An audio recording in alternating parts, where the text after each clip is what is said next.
Buenos días. Antes de comenzar, quiero agradecer al Comité Científico del Congreso por incluir mi comunicación en este evento. Los archivos digitales constituyen una importante herramienta para el estudio del patrimonio, sobre todo cuando el acceso a las fuentes primarias es limitado. La Schola Cantorum de Nueva York fue un coro estadounidense que alcanzó un importante reconocimiento en las primeras décadas del siglo XX. Su primer director fue el músico alemán Kurt Schindler, que había emigrado a Estados Unidos en el año 1905. A poco tiempo de su creación en Manhattan, en el año 1909, el coro comenzó a destacar como agrupación mixta que llegó a contar con 250 voces, amateurs y profesionales. Uno de sus principales lugares de presentación fue el Teatro Carnegie Hall, que para esa época ya se había consolidado como un importante centro de legitimación de artistas. Desde un primer momento, el coro se ganó el público por la interpretación del folclore europeo, fundamentalmente el español. De acuerdo con información publicada en la prensa, en los conciertos de la Schola Cantorum se escucharon canciones populares de diferentes regiones del país, aunque prevalecieron las catalanas y vascas.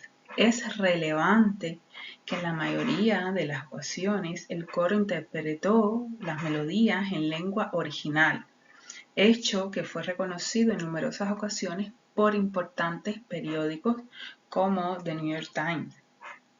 Una de las principales dificultades que presenta el estudio del coro y sus interpretaciones del folclore español es el acceso a fuentes primarias que permitan reconstruir el proceso de circulación de este repertorio inédito para la ciudad en aquella época.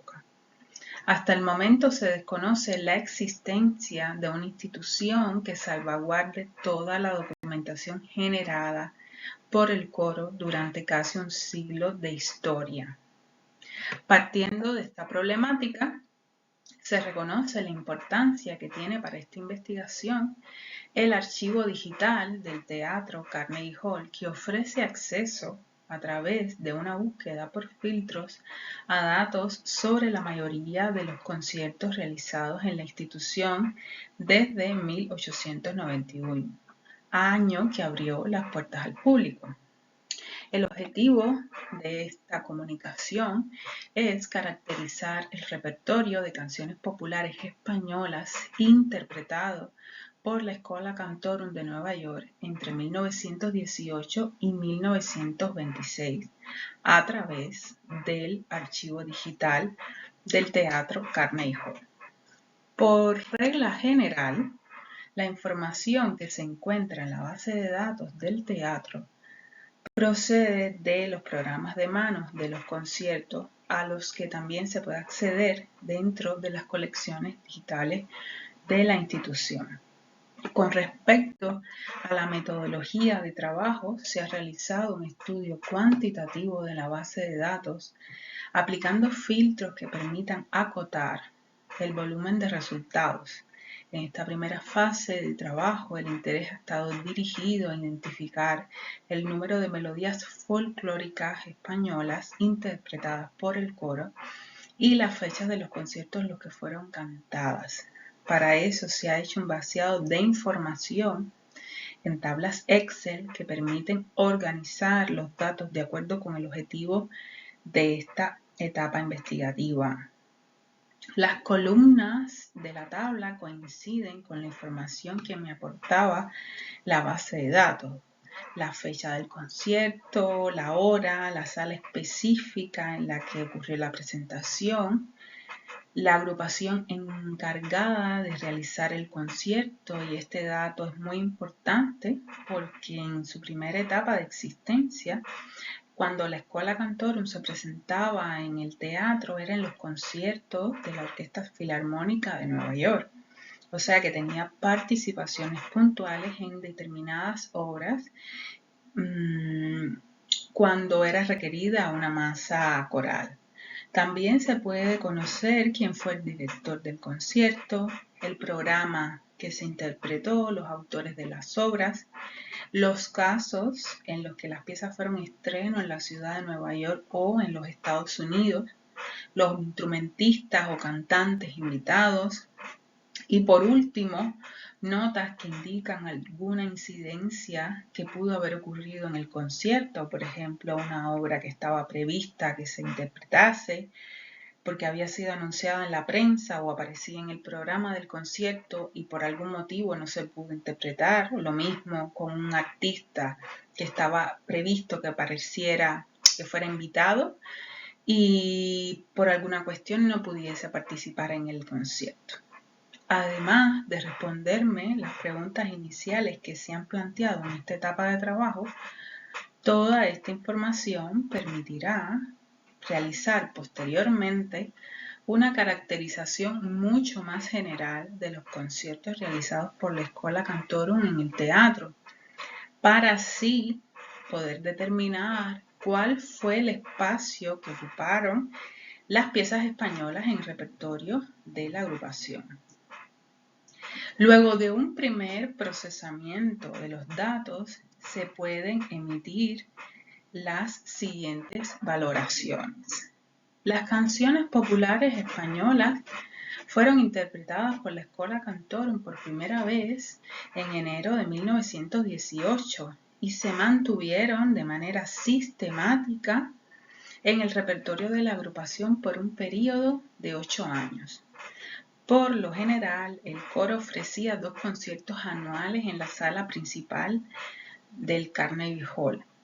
El número de canciones populares españolas interpretadas por la Schola Cantorum en ese periodo fue 73 y en su mayoría aparecen catalogadas como estreno en los Estados Unidos. Exceptuando 12 melodías que se repitieron, el resto solo se interpretó una vez. Analizando las tendencias generales del coro, se puede afirmar que uno de sus rasgos principales era la interpretación constante de nuevos repertorios, o sea, que primaba más la presentación de obras nuevas que la repetición de las mismas.